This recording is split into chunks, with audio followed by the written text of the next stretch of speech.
I never imagined that the most expensive gift of my life, $50,000, would become the instrument of my own humiliation, especially not right on the doorstep of my only son's house, and on Christmas Eve, of all nights. But there I was.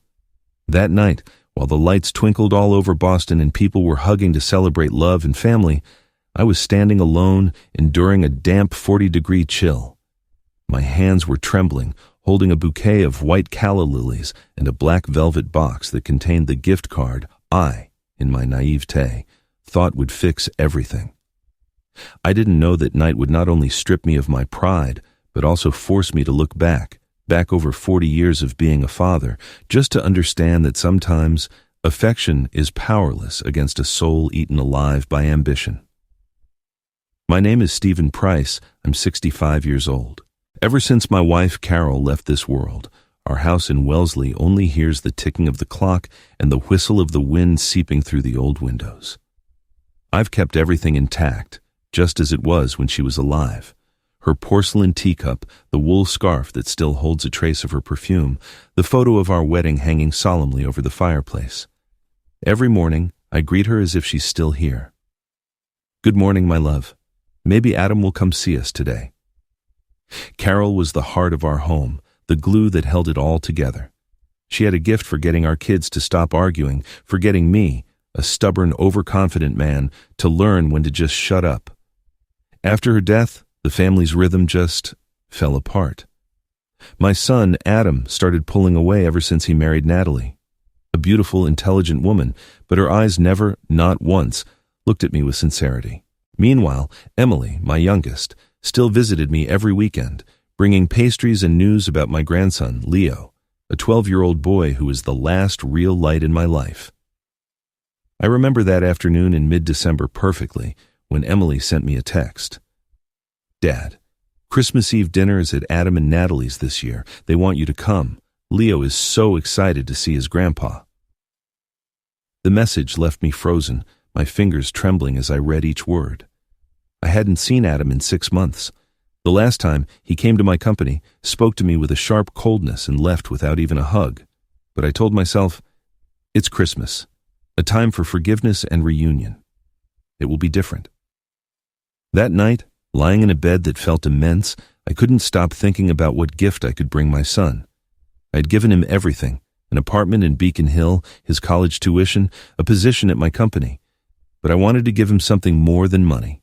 I wanted to offer him a chance to heal our relationship. I remembered Carol's words. Men like you always love by giving things, but remember, you can't buy love. By sunrise, I knew what I would give him. A travel voucher worth $50,000 so that he, Natalie, and Leo could go anywhere in the world to revive the happiness I once had with Carol. I wanted Adam to see that his father still believed in love, in family, and in the hug that I hoped would come at the end. What I didn't know was that this gift would open a Christmas Eve wound that would never close in my heart. Before we continue, subscribe to the channel and tell us where you're listening from in the comments below. That morning, as the first rays of winter sun filtered through the window, I saw Carol's face again in every dust mote floating in the air. The room was still the same as the day she left. The plaid blanket she loved, the unwashed coffee mug, and the sweater she was knitting, still half finished on the armchair. I hadn't had the courage to tidy it up, as if doing so would erase her existence completely. Every morning, I still placed a cup of coffee in front of her portrait, a habit that had become a ritual. It's cold again today, Carol. You always worried I'd forget my scarf, didn't you? I whispered with a bitter smile, a lump in my throat. Carol was the only one who could understand me. She was sweet but perceptive. She knew how to balance the firmness of a businessman with the tenderness of love. When I got angry, all it took was a light touch on my hand and a simple phrase. Stephen, all battles can be won just by listening. Since she died, I understood that phrase didn't just apply to work, but to my own family too. Adam, my son, was once my greatest pride. As a kid, he'd follow me, fascinated, into the workshop, his little hands touching the blocks of aromatic wood, his eyes lighting up every time I told him, "See, son, Dad can turn this piece of wood into a home." But ever since Natalie showed up, that light started to dim. She was refined, eloquent, but her gaze always seemed to be calculating something. After the lavish wedding, which I paid for in full, Adam became a different person. He called less, visited less, and when he did, his voice sounded distant, as cold as that of an old acquaintance. On the other hand, Emily, my youngest, remained my comfort. She inherited her mother's serene beauty, her kind but strong smile. As an architect, she was very busy, but she always saved her weekends to visit me. Every time she entered the house, she'd open the windows to let the sun in, leave some pastries on the table, and say, "I've got good news. Leo got the best grade in his math class. He says he still remembers Grandpa." But just hearing that, I'd feel my heart warm up as if a candle were lit inside me. I always believed that as long as I had Emily, this family still had a thread connecting the past to the present. But sometimes, when night fell, looking at the empty room, I felt the distance between Adam and me stretching out like a road with no return. I'd wonder, did Carol, when she left, take the love that bound a father and son with her? That afternoon, Emily called again. Her voice sounded happy, but I sensed a note of caution. "Dad, remember to bring a coat. Adam's house looks beautiful. Natalie prepared everything with so much care. You'll like it." I smiled, trying to believe her words. But deep down, a dark cloud lingered, one I didn't dare to name. I turned to Carol's photo and whispered, "If you were here, you'd know how to simplify everything. You were always so good at that." Outside, the wind hissed against the window. In the dim light, her shadow almost seemed to be sitting in her old armchair, smiling sweetly, nodding slightly, as if wishing me the courage to believe that the coming Christmas Eve would truly bring a miracle. That night, I started thinking about the gift for Adam, while the lamp in my study cast my shadow on the wall, the silhouette of an old man wondering what the point of his life had been. I had given my son everything over the years: college tuition, a luxurious apartment in Beacon Hill, a good position at the construction company I built over 40 years. But everything I really wanted to give him, affection, trust, closeness, it seemed he had never received. Carol used to say, "You have a habit of loving people by giving things, Stephen. But sometimes what people need isn't a present, but a hug." I can still remember clearly how she said it, sitting together on the wooden bench in the backyard, watching the autumn sky grow dark. Now that everything was just memories, I finally understood what she meant. But it was too late. My son didn't come for hugs anymore. I spent hours in my study, looking out the fogged-up window, thinking about how to make Adam remember what it was like to have a father. Just any old gift wouldn't be enough. I wanted something that would make him feel I still believed in family, in the simple joy of being with loved ones. I wanted to surprise him so that when he saw me, he'd smile and say, "Thanks, Dad. I've missed you too." The idea came when I saw an old family photo from our first big trip to California. Adam was barely 10. He was sitting between Carol and me, an ice cream in his hand and a radiant smile. And me, my hair still black, had my arm around my wife and son. Back then, I believed that as long as I had my family, I could overcome any failure. I turned on the computer, searched for a travel website, and suddenly an idea lit up.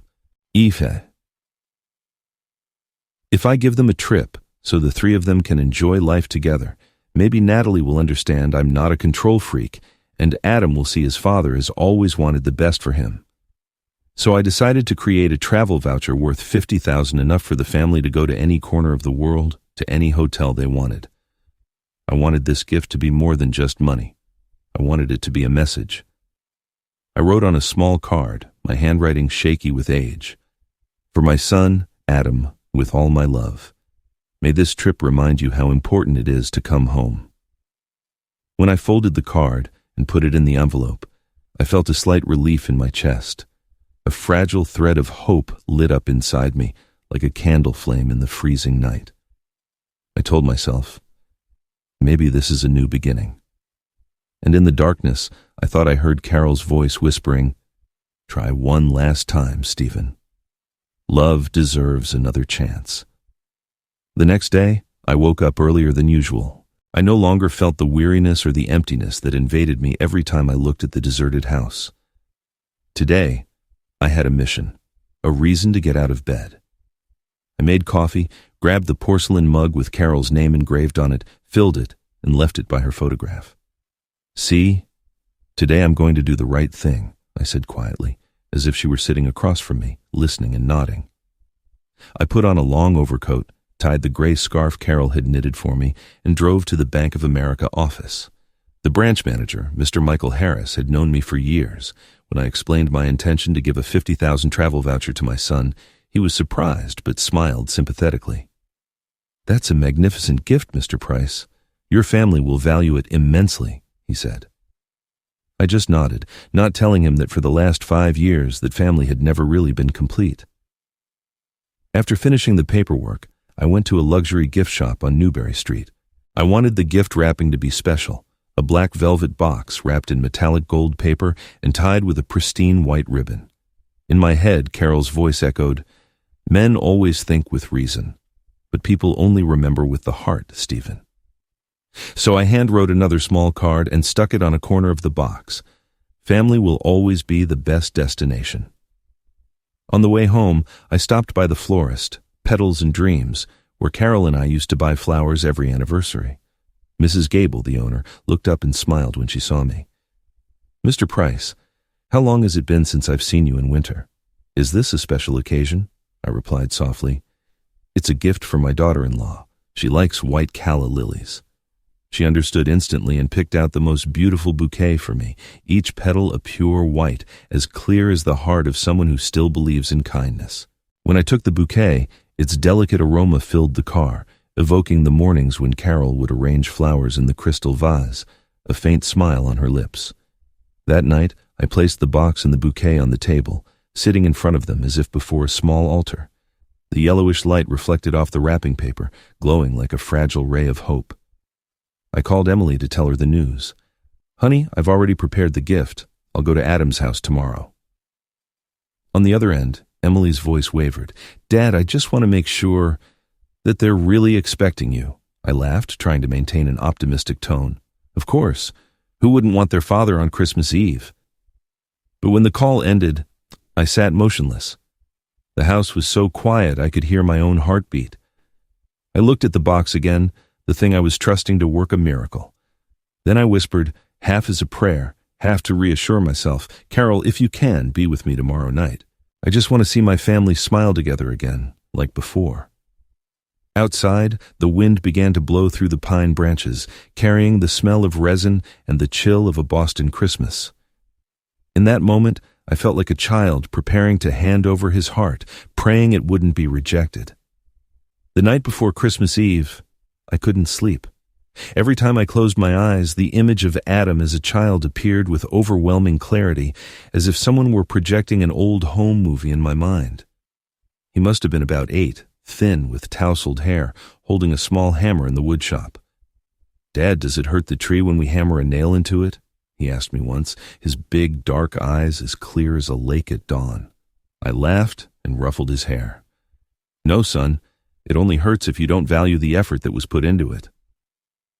I still remember the summer afternoons in the backyard. Carol would sit on the porch, reading a magazine, while Adam ran back and forth with the little wooden boat I had helped him build. Little Emily, tiny, would sit on her mother's lap, clapping her hands to the rhythm of an old song. Back then, I considered myself the luckiest man in the world. A stable job, a sweet wife, and 2 wonderful children. I didn't know those moments would become the most valuable spiritual legacy of my life. When Carol died, Adam was 33 and Emily had just turned 20. Both were strong in their own way, but Adam took the blow the hardest. He remained silent throughout the funeral, his eyes red but without shedding a single tear. I thought that, from then on, he would need me more than ever. However, a few months later, he met Natalie.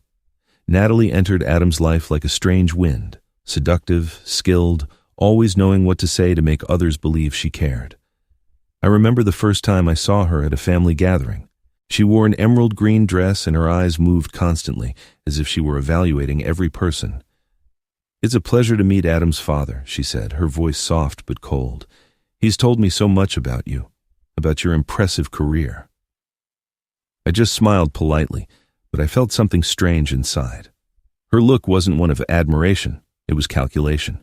From then on, everything changed so fast I didn't have time to understand it. Adam started talking less.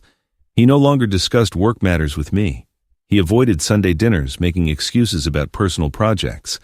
And Natalie, every time she saw me, was overly polite, as if playing the role of a model daughter-in-law in a play whose script I didn't know. Once, when I suggested a trip for them to relieve stress, Natalie smiled faintly. "Oh, Mr. Price, how kind. But we like to be independent. Adam wants to build his own path." It sounded reasonable, but the way she placed her hand on my son's shoulder, possessively, sent a shiver down my spine. From that day, I began to feel it clearly. An invisible wall had been erected between Adam and me. Now, looking back, I realize my naivete. I didn't fight to keep my son's love. I kept quiet, thinking time would smooth everything over, but time, in the hands of someone manipulative, only serves to deepen the distance. I got up and opened a drawer to take out the wooden boat Adam had made in his childhood. The paint was chipped and one of the sails was broken, but it still held the innocent air of a lost boyhood. I gently wiped off the dust and smiled sadly. "We'll try one last time tomorrow, son. Maybe there's still a little bit of Christmas magic left for us." I still vividly remember that summer afternoon in 2017 when Adam brought Natalie home. The sun was streaming through the windows, bathing the living room in a golden light, and she entered like a gust of wind, bringing the smell of expensive perfume and an air of caution. "Dad, I'd like you to meet Natalie," Adam said, a hint of pride in his voice. I stood up to shake her hand, and I felt it immediately. Her hands were soft but cold. "A pleasure to meet Adam's father," she said in that soft voice, emphasizing just the right words. "He's told me so much about the company, about your career. It's admirable." Her words flowed like expensive wine, but her eyes scanned the house, stopping on the paintings, the clocks, the antique objects Carol had chosen. I clearly saw the gaze of someone evaluating, not admiring. That day, Carol was still alive. After they left, she only said one thing. "I don't trust women who always know the right thing to say at the right time." I laughed, thinking she was being overly sensitive. Who knew a woman's intuition could be so terrifyingly accurate? When Carol died, Natalie attached herself even more to Adam. She took care of me during the funeral with a feigned solicitude. She made me coffee, greeted relatives, offered words of comfort. But a few months later, everything changed. Adam started to distance himself, refusing dinner invitations, avoiding talk about the company. "I want to be independent, Dad," he'd say, his voice cold and sharp. I didn't object, thinking all young people need their space.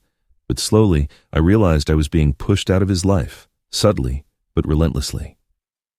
One night, Emily came to visit. She looked around the silent house and sighed. "Dad, I don't think Natalie likes you very much. It seems like she's influencing Adam." I just smiled bitterly. "It's a young people thing. He'll realize it eventually." Emily shook her head, her eyes full of worry. "It's not that, Dad. I feel like something's wrong. Adam isn't my brother anymore."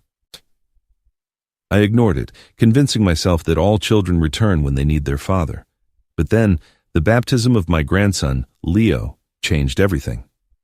After the ceremony, while everyone was laughing and chatting, I happened to overhear Natalie whispering to her sister, "Patience, Christine.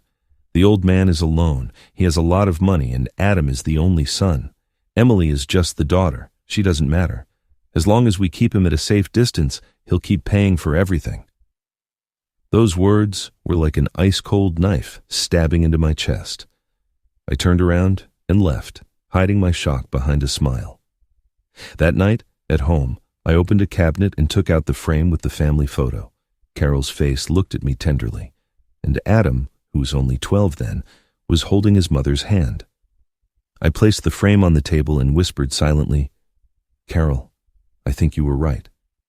From that day on, I began to see clearly the chasms opening up between my son and me. Every unanswered text, every call that was cut short with an "I'm busy," every cold glance from Natalie was like a thread cutting the father-son bond I thought was unbreakable. And I, in the foolishness of my fatherly love, kept believing that Christmas could mend those wounds. After hearing Natalie's conversation, I was on the verge of confronting Adam directly. But in the end, I didn't. I picked up the phone several times, dialed his number, and deleted it. Over and over. Because in my heart, Carol's voice resonated. Never make your children feel judged. Let love guide you. I clung to those words like a shipwreck survivor to a piece of wood. The following years, I continued to help Adam in every way I could. He told me he needed capital for his own venture. I transferred the money. He wanted a new car. I told my accountant to make the deposit. Every time Emily warned me, "Dad, Adam doesn't need that much. He can afford it," I would just smile. I'm not helping him because he needs it. I'm helping him because I want him to remember his father is always there. Emily would look at me sadly. "You're trying to buy his affection with your own loneliness." I remained silent, because I knew she was right. Adam grew more and more distant. When he called, his voice was always cold. "Dad, I'm in a meeting. Talk later. Dad, I'm driving. Dad, I'm really busy." The last phrase I heard was one night in November when I suggested we all have dinner together. "Dad," Natalie thinks, "I should focus on work, that we shouldn't see each other so often." His voice was barely a whisper, but every word landed like a stone. I just replied softly, "I understand, son. Do what you think is best." And I hung up. That night I sat alone in my old woodshop. The yellowish light from a dust-covered desk lamp made everything seem like an old dream. I took down the frame with the family photo, my trembling fingers caressing the face of the Adam from long ago. The boy who would run to hug me when I came home from work, smiling and saying, "Dad's home. I built a wooden bridge today." That bridge was still in a box in the attic, the memory of a father's love that was once movingly beautiful. I realized that what hurt me wasn't his coldness, but my blind faith that a father's love would be automatically reciprocated. I had raised him with the pride of a successful father, thinking that just giving him material things was enough for him to understand my feelings. But it turned out that the more I gave him, the more I pushed him away. Natalie didn't need to say anything. She just had to stand still and let me suffocate on my own kindness. One afternoon, Emily came by, and after setting a cup of coffee on the table, she looked at me for a long time. "Dad, sometimes love isn't enough. Some people only love as long as they're getting something in return." I answered with a half smile, half sigh. "I know, but if I stop loving, what will I have left?" When my daughter left, I stayed alone in the silent house. The wind seeped through the window frame, brushing against the bouquet of white calla lilies I had already prepared for Christmas Eve dinner. I looked at them, their delicate petals trembling in the draft, and wondered which of us would break first. And so I kept believing, despite my cracked heart, that as soon as Christmas Eve arrived, as soon as I crossed the threshold of his house with the gift in my hands, all the distance would vanish like dew in the morning sun. The days leading up to Christmas Eve passed with a dense, almost unbearable slowness. Each tick of the grandfather clock in the living room seemed to mock my anticipation, marking not just the passage of time, but the growing distance between my son and me. The house, normally quiet, now felt like a frozen tomb. The December cold didn't just seep in through the window cracks. It seemed to radiate from the walls themselves, from the dust-covered furniture that missed Carol's hands. I spent hours sitting in her favorite armchair, next to the unlit fireplace, with a blanket over my knees that no longer provided warmth. In my hands I held an old wooden box full of photographs. Not the framed photos that adorned the house, but the forgotten ones, the imperfect ones, the ones that captured moments only we remembered. In one of them, an Adam of barely 5 years old was trying to put on my work boots, which came almost up to his knees. His laugh was so genuine, so full of pure admiration for his father, that I felt a sharp pang of pain in my chest. When had that laugh been lost? When had that admiration turned into the cold disdain I saw in his eyes the last time? I tried to banish these thoughts by clinging to the idea of the gift. I'd placed it in my study, on the mahogany desk, as if it were a sacred object. Sometimes I would go in just to look at it. The black velvet box, the immaculate white ribbon, it represented much more than $50,000. It was my last bet, my desperate attempt to buy not my son's affection, but an instant, just one instant, where he would see me as his father again and not as an ATM. One afternoon, 3 days before Christmas, the loneliness became so palpable that I felt the need to hear a human voice. I called Emily. "Hi, honey. Just wanted to know how you were." "Fine, Dad. And you? Are you nervous about the dinner?" Her voice, always warm, was now tinged with a worry she tried to hide. "A little," I admitted, trying to make my voice sound casual. "I'm thinking about what to wear. Your mother always said a man should wear his best for important occasions." Emily was silent for a second. Then she said, with infinite gentleness, "Dad, you don't have to prove anything to anyone. Just be yourself. And no matter what happens, I want you to know that Leo and I will always be here. Always." Her words were a balm, but also a subtle warning. I hung up the phone and walked over to Carol's photograph. "Do you hear that, my love? Our daughter has your same wise soul. She knows this heart of mine is about to face a storm. Sometimes I think I'm crazy, that this is all useless. I should just stay here, in our house with your memories, and let the world go on. But then I remember the promise I made you on your deathbed. I will take care of them, Carol. I will never let them get lost. And I feel like I'm failing you. I feel like Adam is lost in a dark forest, and I can't find the path to get him out." The wind howled outside, making the branches of the old oak tree in the garden creak. I poured myself a glass of brandy, something I hadn't done in months. The amber liquid burned my throat, but it failed to warm the chill I felt inside. I sat down again, closed my eyes, and let the memories of Christmases past wash over me. I remembered Christmas 1995. Adam was 12.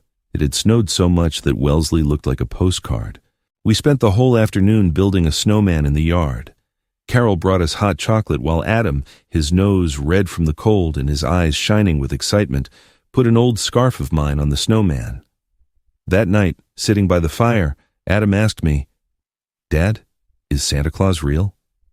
Carol and I looked at each other. I answered, ruffling his hair, "He's real as long as you believe in the magic of giving without expecting anything in return." How ironic that those same words were now turning against me. I still believed in that magic, but I feared my son now only believed in the value of things that could be counted. In the following days, I forced myself to stay busy. I cleaned the woodshop. I organized old tools. I sanded a small table that had been left half-finished.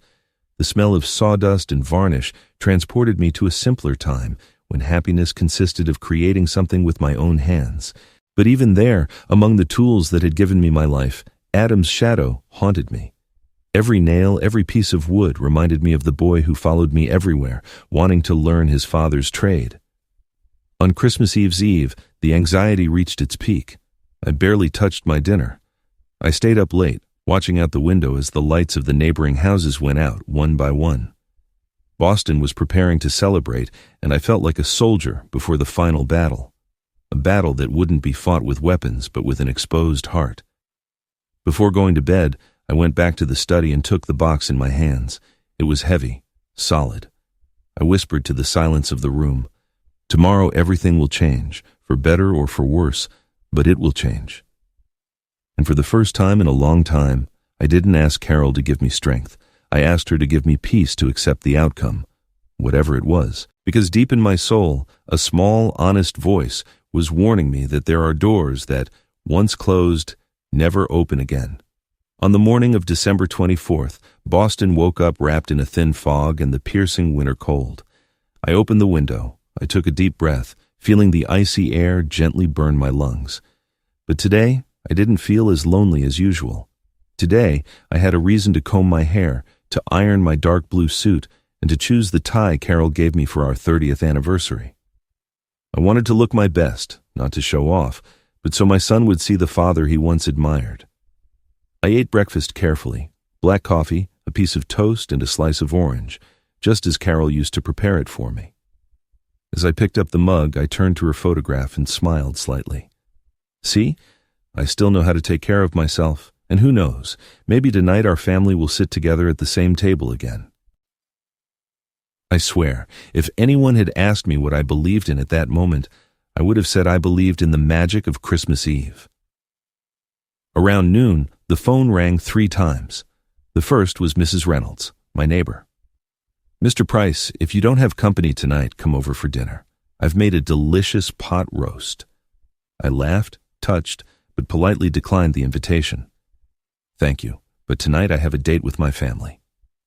She wished me a Merry Christmas with a voice so warm it sounded like a good omen. The second call was from George, my accountant, who was in Chicago. "Just calling to wish you a Merry Christmas, boss. I hope you're surrounded by your loved ones." I thanked him, but when I hung up, I felt a bitter aftertaste to his greeting. The third was Emily. Her voice sounded strange, despite her effort to seem cheerful. "Dad, are you still planning on going?" I laughed. Of course. No father would miss Christmas with his son. There was a silence for a few seconds, and then Emily said slowly, "Dad, I just want you to take it easy. Don't expect too much. Sometimes feelings need time."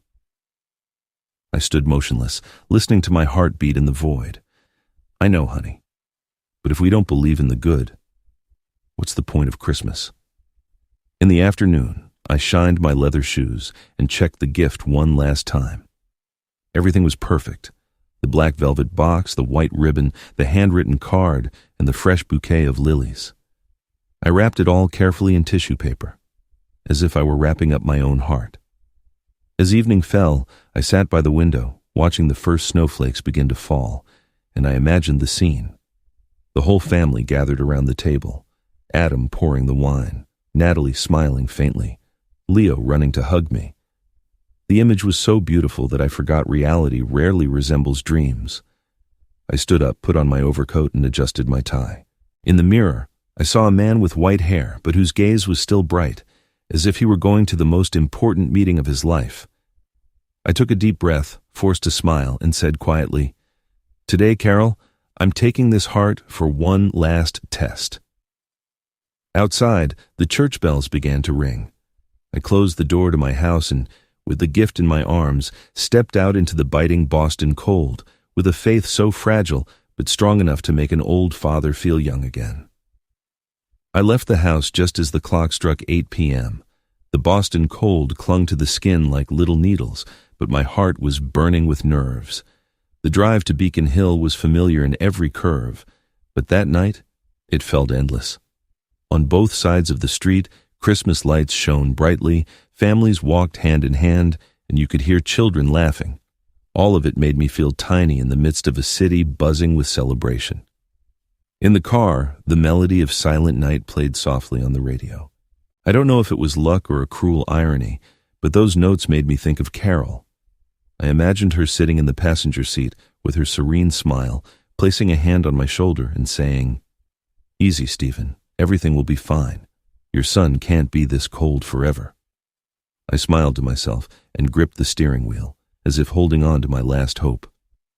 The Mercedes glided silently through the streets, reflecting the golden lights on the windshield. I had placed the gift and the bouquet of lilies on the seat next to me. On every turn, the white ribbon swayed slightly, like a heartbeat matching my own. I told myself quietly, as long as he sees me, as long as I hear my son say, "Hi, Dad," everything will go back to how it was.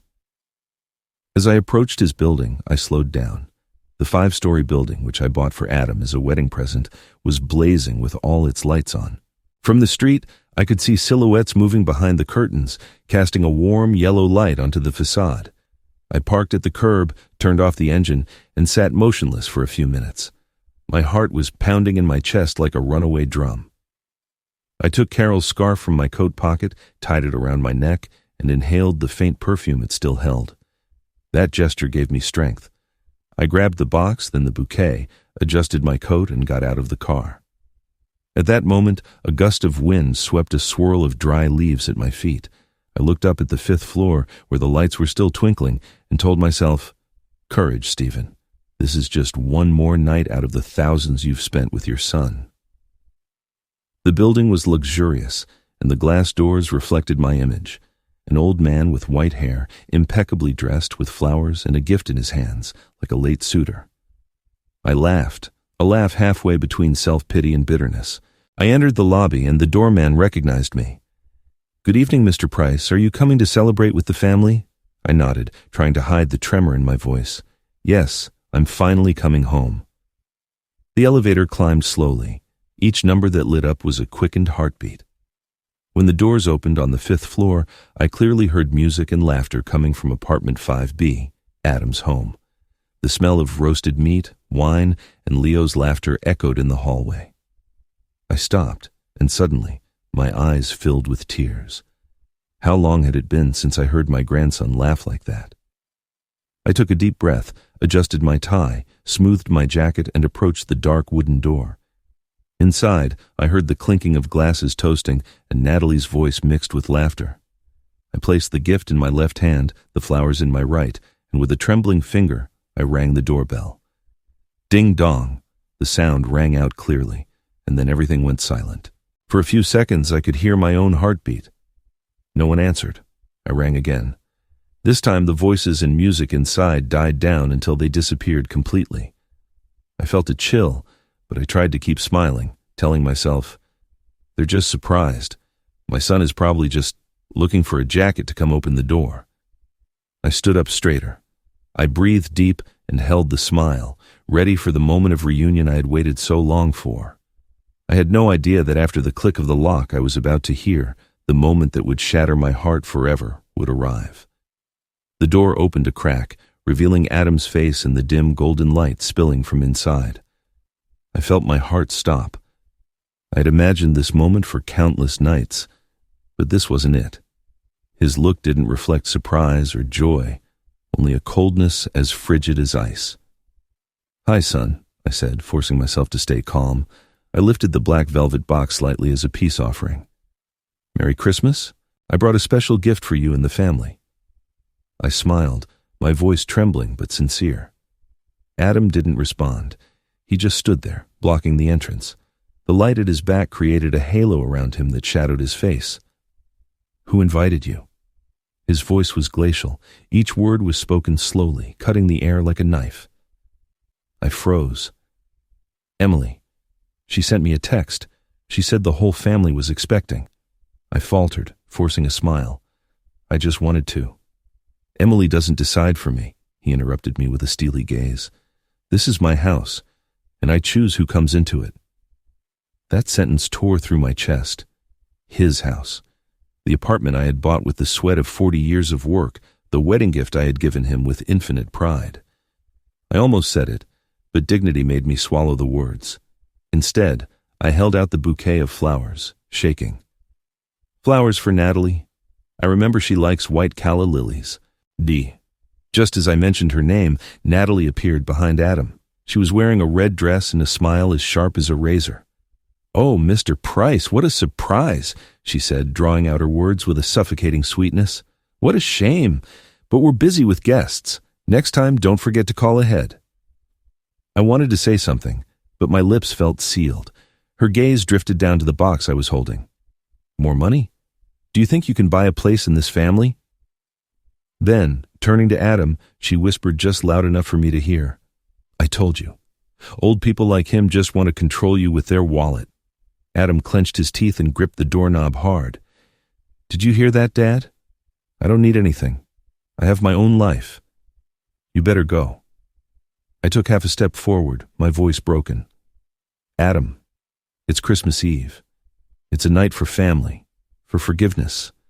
I just wanted to see my grandson." "Leo doesn't need to see anyone I don't authorize," Adam snapped. His voice echoed in the hallway, making me step back. The door was still ajar, and through the crack, I glimpsed Emily's figure in the kitchen, holding a tray of pastries, her eyes wide with horror. Our gazes met for an instant. Hers was full of pain and helplessness. I tried to stay calm. "I didn't come to ask for forgiveness or to demand anything. I just wanted to wish you happiness." I raised the box a little higher, as if offering my last hope. $50,000, so you and your family can go somewhere, to rest, to forget your troubles." I hadn't finished the sentence when Natalie let out a short, cold laugh. $50,000 to buy affection? We don't need your dirty money, Mr. Price." I was petrified. Dirty money. Those two words echoed in my head like a funeral bell. I looked at my son, the man I once held in my arms, the one I taught to take his first steps, and who now looked at me like a stranger. Adam took a deep breath and then sentenced, word for word, "Dad, leave. I don't want the neighbors to see this scene." "Son," I whispered, but there was no answer. The door closed slowly, not slammed, not rushed, but with a glacial slowness. I heard every click of the lock as it was set. Every sound was another nail in the coffin of the years I had believed in family. I stood there, holding the bouquet and the box. From inside, the Christmas music started up again, followed by laughter, as if I had never existed. The bouquet of white calla lilies in my hand began to wilt. I looked down and saw its petals trembling in the cold draft, as fragile as the heart of a father that had just been broken.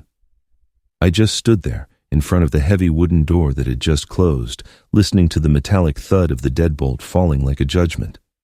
There was no sound, but my own breathing, ragged and heavy. Inside, the laughter and the clinking of glasses started up again, cheerful and warm, as if there had never been a father trembling in the hallway, holding a bouquet of flowers that was beginning to die in his hands. I tried to stand tall, but my legs were weak and trembling. A cold draft seeped out from under the door, causing a few petals from the lilies to fall onto the marble floor. I bent down to pick them up, but my fingers were shaking so badly I couldn't grasp them. When I looked up, the light filtering through the crack under the door disappeared. Someone had drawn the curtains. Suddenly, I felt invisible. I turned and with heavy steps walked toward the elevator. Each step seemed to tear the breath from my chest. The hallway was completely silent. Only the sound of my own shoes echoed. I pressed the elevator button. The light came on, and for an instant, I saw my face reflected in the shiny metal door. A strange man, gray-haired with sunken eyes and tight lips, was staring back at me. I realized that this wasn't the Stephen of years past, but the shadow of someone who had just lost everything. When the elevator doors opened, I stepped inside and stood in the middle of those 4 cold steel walls, feeling the world shrink around me. As I descended, my heart grew heavier until the elevator stopped on the ground floor and the doors slid open. I saw a family of 4 who had just walked into the lobby.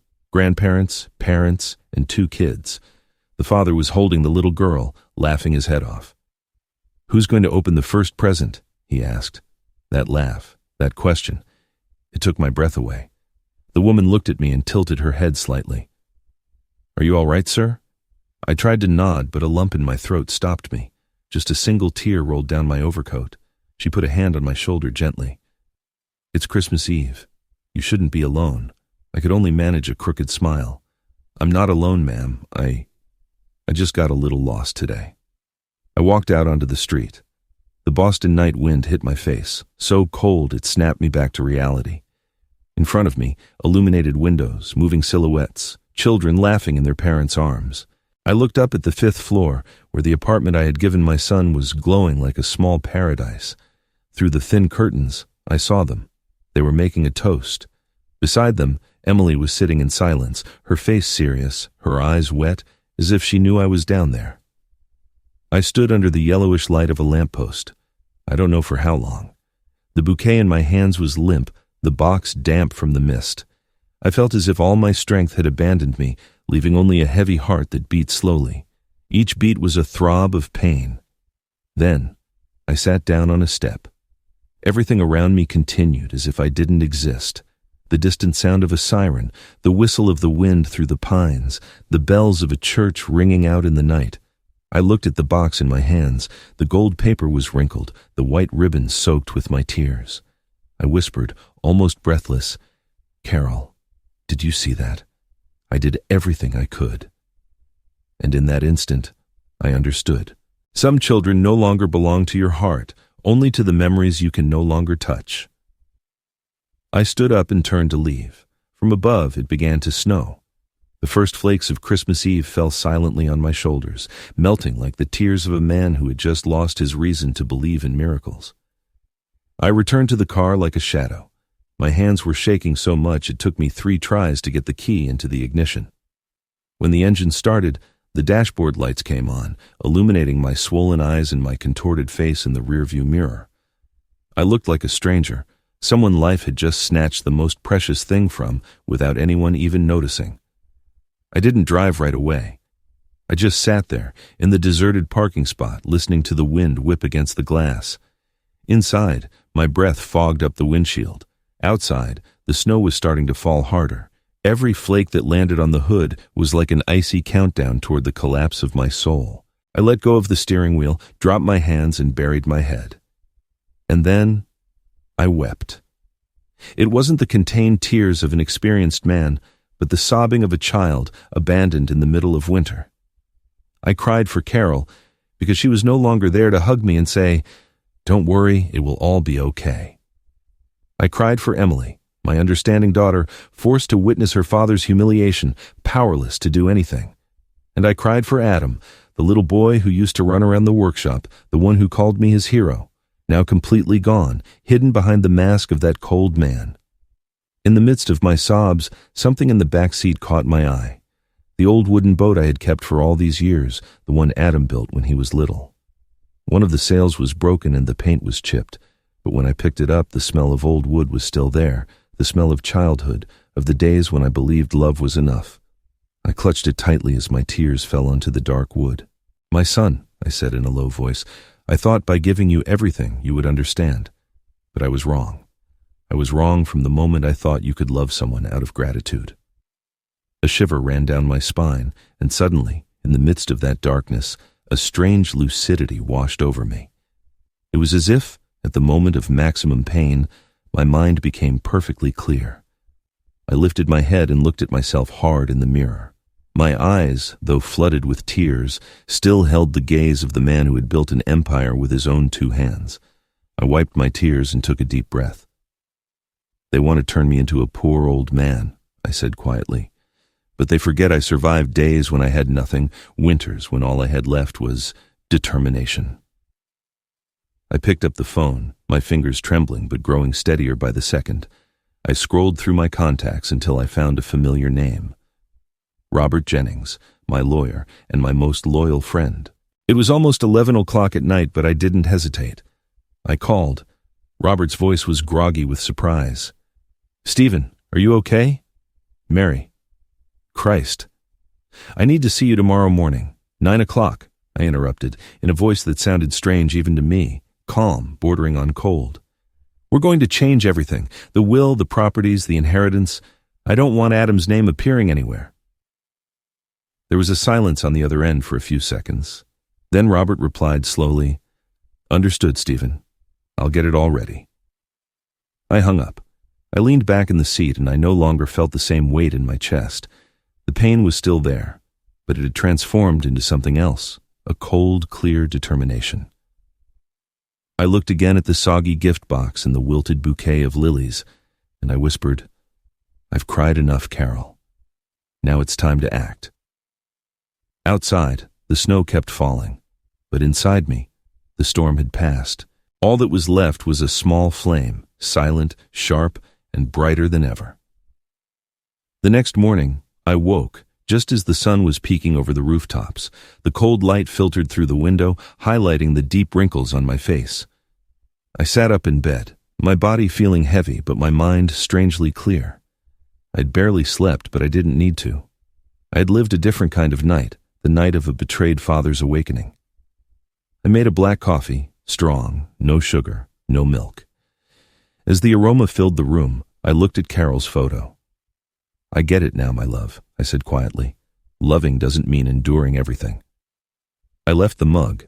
I put on a clean shirt and the gray suit I had worn the day I signed the biggest contract of my life. Today, I wasn't going to the company or a courthouse. Today, I was going to sign a different contract, a contract with my own sense of justice. Robert's office was on the 21st floor of the Prudential Tower, with views of all of Boston. When I walked in, he was already waiting for me, the table covered in papers, folders, and several red seals. "Stephen," he said, standing to shake my hand with a serious look, "I've prepared everything, but I have to ask you one more time. Are you sure about this decision?" "I've never been more sure," I replied. "I gave Adam everything, the apartment, shares in the company, a savings account, and my trust. Last night, he closed the door in my face. Now, it's my turn to close the door on him." Robert nodded and opened the first folder. Regarding the Beacon Hill apartment, we can file a petition to revoke the gift based on clear ingratitude. It could take a few months, but your arguments are very solid. He looked at me, as if waiting for my reaction. I nodded slightly. Go ahead. That house belongs to someone who understands the meaning of gratitude, not to someone who treats his father like a stranger. Understood, Robert said, taking notes. Regarding the joint accounts, I'll request an immediate freeze. And as for the company shares, who do you wish to transfer them to? I managed a faint smile. To Emily. She's the only one who deserves them. Robert looked at me and nodded with respect. I'll prepare the transfer deed. And the trust fund you set up for your grandson, Leo? I was silent for a few seconds. Just hearing his name softened my heart. Keep it, I said slowly, but add a condition. He will only be entitled to receive the money for his education when he turns 18, and only if he has maintained contact with me for the 6 months prior. Otherwise, the entire fund will be donated to charity. Robert looked at me with a mixture of admiration and compassion. You've really thought this through. I've been thinking about it my whole life, I replied, my voice hoarse but firm. I used love to raise him. Now I'll use the law to teach him consequences. 3 hours later, all the documents were signed. The dry thump of the notary seals on the paper resonated like the steady heartbeat of someone who has just cut ties. Robert gathered the files. Everything will go into effect next week. Adam will receive the official court notification in early January. I stood up and looked out the window. Down below, Boston glittered under the winter sun. People were moving hurriedly, carrying gifts, flowers, and joy. I, on the other hand, had empty hands, but my heart felt light. Thank you, Robert, I said. I didn't lose anything today. I just got myself back. He nodded slightly. Stephen, I hope that after all this you find peace. I smiled. I've already found it. Peace is when you no longer need others to love you to feel valuable. I left the office and crossed the plaza. The winter wind brushed my face, and for the first time in many years, I felt the breath of freedom. Inside, I knew it. The night of humiliation was over, and from its ashes, a new man had just been born. In the days that followed, Boston seemed to change color. The snow had melted. The sky turned clearer, and I, too, felt something strange inside me, a lightness that wasn't empty like before. Every morning, I'd make coffee, open the window to let the light in, and sit to look at the small garden where Carol had planted rose bushes. I no longer waited for the sound of the phone or checked for messages from Adam. The silence was no longer a punishment, but a new kind of peace. Emily came to visit me 3 days after Christmas. She brought a homemade apple pie, left it on the table, and sat in silence for a long time. Dad, I know everything, she said quietly. Robert told me about the changes to the will. I don't blame you, but I want to make sure you're not acting out of spite. I looked at her and smiled. No, honey. Spite passes quickly. I'm doing this because I need to teach Adam one last lesson. I paused. An adult needs to understand that love is not an entitlement. Emily looked down, gripping her coffee mug with both hands. I'm afraid he'll hate you forever. I sighed. If hate is the price I have to pay for him to learn something, I accept it. But I trust that time will teach him. I'm simply no longer willing to keep suffering. We sat in silence for a moment, listening to the chirping of sparrows in the yard. Then, Emily said, her voice choked, I was there. The day he closed the door. I saw everything. I turned to her. Her eyes were shining with tears. I wanted to run out and hug you, but Natalie grabbed my arm. Hard. I'm so sorry. I took her hand. No, Emily, you have nothing to apologize for. The simple fact that you were there is something I will always be grateful for. You are the light that's left of your mother and me. That afternoon, my daughter rearranged the living room, changed the curtains, and placed a vase of white calla lilies on the table, identical to the bouquet I had brought that night. So Mom can smile when she looks down, she said with a slight smile. As evening fell, I took an old wooden box from a drawer. It contained a photo of Carol, some letters, and the little wooden boat. I placed the boat on the table, next to the vase. The candlelight reflected off its broken sail, making it look as if it were gently rocking to the rhythm of the room's breathing. I told myself, maybe this is true home, a place where no one needs to prove their love. You just need peace. That night before sleeping, I wrote in my journal, December 27th. I no longer feel anger or pain. I only hope that someday Adam remembers his father was standing in the snow, waiting for a hug. I closed the notebook. Outside, the wind was still blowing, but I no longer felt cold. On the morning of January 8th, as the first sun of the year filtered through the curtains, my phone vibrated. A name appeared on the screen. Adam. I stared at it, feeling a pang in my heart, but I didn't answer immediately. I let it ring. Once, twice, and on the 8th ring, I picked up. My son's voice came through, trembling and distorted. Dad, please, don't do this. I just got the papers from the court. I closed my eyes and said nothing. On the other end of the line, I heard his ragged breathing mixed with choked sobs. Dad, I messed up. I lost control that day. Natalie and I had been fighting. I was under so much pressure. I didn't mean to say those things. I remained silent. In that instant, a flood of memories washed over me. The boy sitting in the woodshop, his mischievous smile showing me the little boat. But that memory was now like a photograph blurred by rain. I took a deep breath. You're sorry now, Adam? Now that the door is closed? Dad, I swear. It was just an outburst. I love you. I've never stopped loving you. His voice broke and he started to cry. Natalie, she says horrible things about you. I was trapped between you two. I was weak. Don't blame anyone else, I interrupted him with terrifying calm.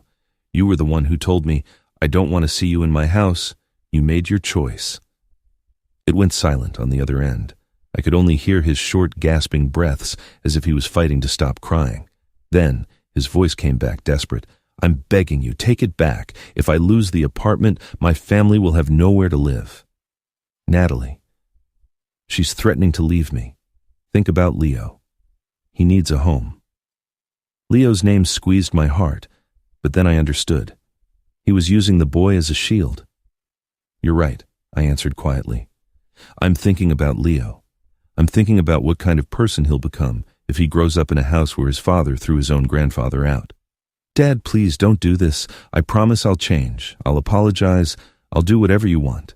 I closed my eyes. For the first time in years, I felt no anger, no compassion, only a deep, cold exhaustion. Son, I said slowly, forgiveness is a gift for the humble, but respect. You buried that on Christmas Eve. Dad, please, I can't handle this. You will. One always handles the consequences of their own actions. I took a deep breath, feeling the steady beat of my heart, and finished. Adam, I don't hold a grudge against you anymore, but I also have nothing left to give you. From now on, learn to live without your father's shadow. I hung up. Outside the window, the wind was blowing hard, but inside me, there was only silence. A silence not of sadness, but of a true end. In the days following that call, my phone didn't stop ringing. Since I wouldn't answer, Adam sent me texts, emails, and even called Emily's number. Each time, my response was silence. Some messages were brief. Dad, I'm sorry. Others were long, filled with tears and pleas, but in every word, I still sensed more fear than repentance. One afternoon, Emily came to see me, her face tense. Dad, he came to my office, crying, begging me to intercede for him. He says if you don't withdraw the lawsuit, he'll lose everything. I looked at my daughter and asked quietly, and what did you tell him? I told him that everyone has to face the consequences of their decisions, and that you don't need a mediator. Emily lifted her chin, her eyes red but firm. I nodded, feeling a mixture of pain and pride. The rumors soon followed. Natalie had left, taking most of her things. Adam was desperate, hounded by his company's debts, and on the verge of losing the apartment. I felt no joy, no satisfaction, only a strange emptiness. Robert called me. Stephen, all legal proceedings have concluded. The court will issue its final judgment in 2 weeks. I thanked him and hung up, sitting in silence as I watched the afternoon fade. That evening, Emily came over with a bottle of wine. We sat on the patio under the golden light that illuminated our faces. "Dad, I think he'll try to find me again," I smiled. "If he does, tell him we don't live in the same world anymore." He chose to leave. We raised our glasses. I heard the sound of the wine clinking against the crystal, a clink as soft and clear as a period at the end of a sentence. Inside, I knew it. That Christmas Eve didn't just end a father-son relationship, it also gave birth to a new man inside me, someone who had finally learned to protect himself from those he loved the most. In February, Boston began to warm up. The trees in the garden were sprouting their first leaves, and in my heart, the long winter was also beginning to thaw. Emily came to see me more often. She helped me organize the company's files, and we planned together the development of a new clean energy division she was researching. "If Mom could see you, she'd be so proud," I told her, watching her sketch out a design. Emily smiled, her eyes bright. "I'm not just doing it for the company, Dad. I'm doing it for you." Little by little, we fell into new routines. We ate together every Sunday. We talked about politics, about the economy, about her mother, and about our childhood. One afternoon, Emily took the old wooden boat that I still kept from a cabinet. "Dad, why don't you fix it?" she asked. I smiled faintly. "Because I want to keep its cracks too, to remember why it broke." Emily understood. She nodded silently and said, "Then at least let me dust it off." That afternoon, the sun slanted through the window, illuminating the old boat and making it shine in a strange way. I caught myself smiling, not the smile of a victor, but of someone who has recovered a lost piece. As night fell, Emily poured 2 cups of tea and placed them in front of her mother's photo. "Mom," she said, "the house is finally calm again." I put my hand on her shoulder, saying nothing, feeling my heart warm like a fireplace. In August 2024, I heard from Robert. All the legal disputes were over. Adam had lost the case completely. The apartment was repossessed, the shares transferred, and all his rights revoked. I just nodded, without asking any more questions. Robert hesitated. "Do you want me to send you a copy of the judgment?" I shook my head. "It's not necessary. I already know the outcome." Days later, old friends told me that Adam was living in a small rental apartment in Dorchester. Natalie had filed for divorce. I didn't laugh. I just said quietly, "He's finally where he belongs." That afternoon, I went out into the garden and sat under the tree Carol had planted. The sky was clear. A soft breeze was blowing, and the rustling of the leaves sounded like an old murmur. I was savoring a cup of tea when my phone vibrated. A message from an unknown number appeared on the screen. "Grandpa, it's Leo. When I turn 18, I'm coming to see you. I still remember when you taught me how to make the little boat. My parents say a lot of things, but I still remember that you smiled at me." I stared at the screen for a long time. With trembling hands, I replied, "The door's open, son. I'll be waiting for you whenever you're ready." I put the phone down and looked up at the orange sunset sky. With a gentle breeze, I thought I heard Carol's voice whispering, "See, Stephen? True love never dies." I smiled, my eyes misty. The old wooden boat was still on the table. Its broken sail reflected the last rays of the sun as if it were ready to set sail again, this time in peace and with faith. And I knew that my story didn't end in loss, but in justice, forgiveness, and a reborn hope. If this story captivated you, give the video a like, subscribe to the channel, and share your thoughts in the comments. To hear the next story, click the box on the left of the screen. Thanks for watching.